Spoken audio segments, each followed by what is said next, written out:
अवसरमा म सम्पूर्ण पत्रकार सहित सरोकारवालाहरूमा हार्दिक बधाई तथा शुभकामना व्यक्त गर्दछु। यस घडीमा नेपाली पत्रकारिताको विकास, नागरिकको सुसूचित हुने अधिकारको रक्षा र लोकतन्त्रको सुदृढीकरणका लागि आफ्नो जीवन समर्पित गर्ने अग्रज पत्रकारहरूप्रति उच्च सम्मान प्रकट गर्दछु।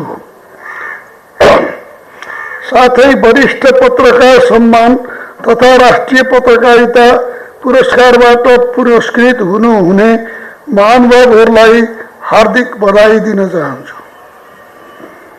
तपाईहरूले दशकौंदेखि कलमका माध्यमबाट समाजलाई देखाउनु भएको बाटो र पुर्याउनु भएको योगदानको कदर स्वरूप यो राज्यको सम्मान हो।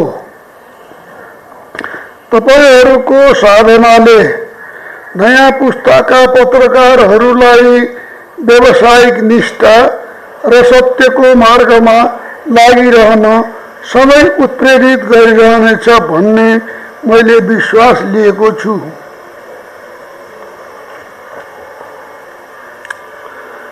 आगामी दिनमा समग्र पत्रकारिता क्षेत्रमा यहाँहरूले पुर्याउनु भएको योगदान थप बढेर जानेछ भन्ने विश्वास व्यक्त गर्दै अन्य पत्रकारहरूलाई समेत उत्साहित भएर आफ्नो जिम्मेवारी पूरा गर्न अनुरोध गर्दछु। नेपालको राजनीतिक, सामाजिक, सांस्कृतिक लगायतका हरेक परिवर्तनहरूमा नेपाली पत्रकारिता जगतले खेलेको भूमिका उल्लेखनीय रहँदै आएको छ। पत्रकारिता परिवर्तनको वाहक र राष्ट्र निर्माणको एउटा सशक्त तथा प्रभावकारी माध्यम हो। स्वतन्त्र, निष्पक्ष र तटस्थ पत्रकारिताका लागि लोकतन्त्र अनिवार्य शर्त हो भने स्वतन्त्र र निष्पक्ष पत्रकारिता बिना लोकतन्त्रको कल्पना गर्न सकिँदैन। त्यही भएर हाम्रो संविधानले प्रेस तथा अभिव्यक्ति स्वतन्त्रताको प्रत्याभूत गरेको हो। संविधानको यो मर्म र भावना अनुसार पत्रकारलाई निर्भय र स्वतन्त्रतापूर्वक समाचार सम्प्रेषण गर्ने वातावरण निर्माण गर्नु राज्यको दायित्व हो।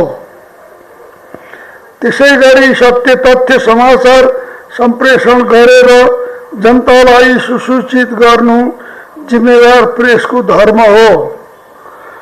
यसतर्फ नेपाली प्रेस सदैव सजग र चनाखो हुने नै छ भन्ने मैले विश्वास लिएको छु।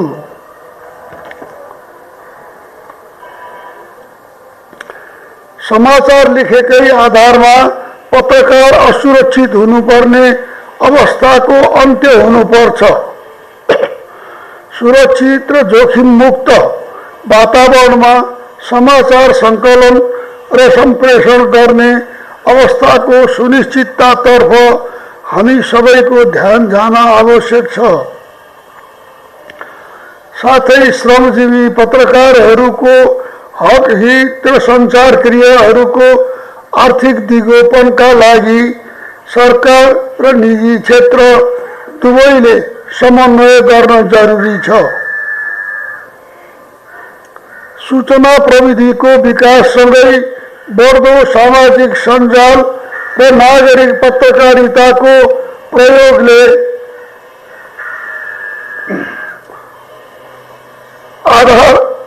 आधारहीन र मिथ्या सूचना सम्प्रेषणबाट जनतालाई दिग्भ्रमित पार्न सक्ने खतराको सामना गर्नु वर्तमान आम सञ्चार माध्यम सामु थपिएको चुनौती हो।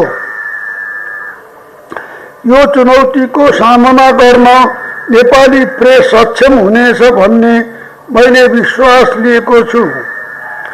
अन्त्यमा जिम्मेवार